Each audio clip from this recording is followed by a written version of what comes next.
Property. Private property to people, or property in general, is to people what is legal or has been with them for a certain amount of time. I mean, there's better definitions of property. I'm not going to look it right now, but usually what people think of as property is stuff that they have bought, they have had in the family, or something that they can show a receipt and say that that's theirs, or a deed or whatever. And that's usually what we think of what private property is. So a lot of us, or a lot of dudes on the right, or even people on the left. There's a lot of people on the left too. Everybody shares this kind of idea, but private property has always been a big thing with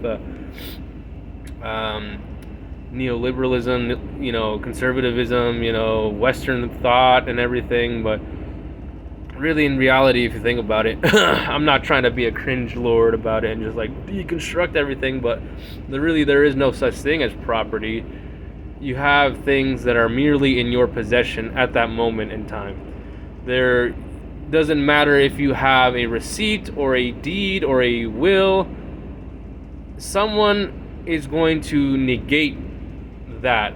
Someone is going to look past that will, that receipt. Doesn't matter if it's, a criminal or if it's the government. So one of the examples that I was looking into recently was Hurricane Katrina with firearms. A lot of us, especially in the gun community, we like to think that things, it's like, the government is supposed to protect your private property. It's supposed to protect you and your goods from people that are willing to take it, from you, But a lot of people, especially on the right and that own guns, don't understand that the government is one of those groups that will take stuff from you. Doesn't matter if you had it legally. It doesn't matter. There's interviews of people that lived during the Hurricane Katrina, and they didn't think anything of it. They explained how much stuff they had. They basically told them how many firearms they had, and next thing you know, the National Guard and police, they start confiscating firearms, and that's a normal thing. So property doesn't exist, not because everything is a social construct.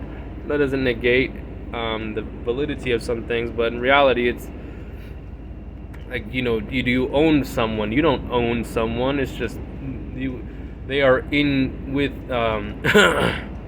they are within your possession.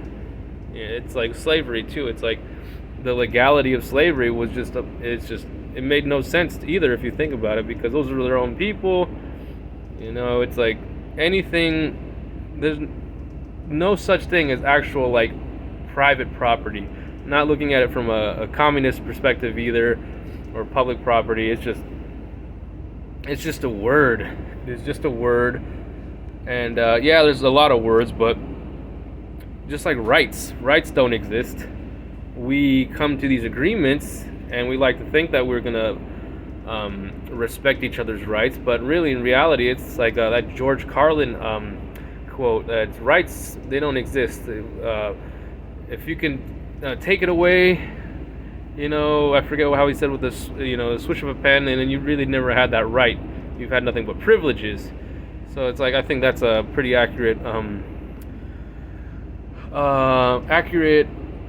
thing to say about rights. Same thing with property. It's this idea that something belongs to you. It's like, we might become personal with certain pieces of property or certain pieces of things that are within our possession, but in reality, we didn't ever had them. Especially if you weren't able to protect them. If you expect the coalition of betas to protect them, then there was not really yours to begin with. It's just like a woman. It's like you can say you're in a relationship with this woman, and you can say that you guys are, you guys belong to each other, this and that. She's yours, you're hers, this and that. But if she's, she belongs to the streets, and she can't stop getting with everybody that she sees or meets, then she never really belonged to you. Yeah, no, I think more and more people might be waking up to the idea, but you really have a lot of these bootlicking people and their personalities. It's like, oh my God, private property. We gotta support private property. It's like, even if there was no law protecting private property, I would still try to protect everything and notice that not everything is going to be within my possession at any point, at any given time. Just like right now, I can say, oh my God, what did this man do to my private property after he stole my bike? But if I left my bike outside, what did I do? Am I gonna just, I can't see myself going to a cop either and be like, oh my God, protect my private property. If I can't do it for myself, then who else is gonna do it? So, yep.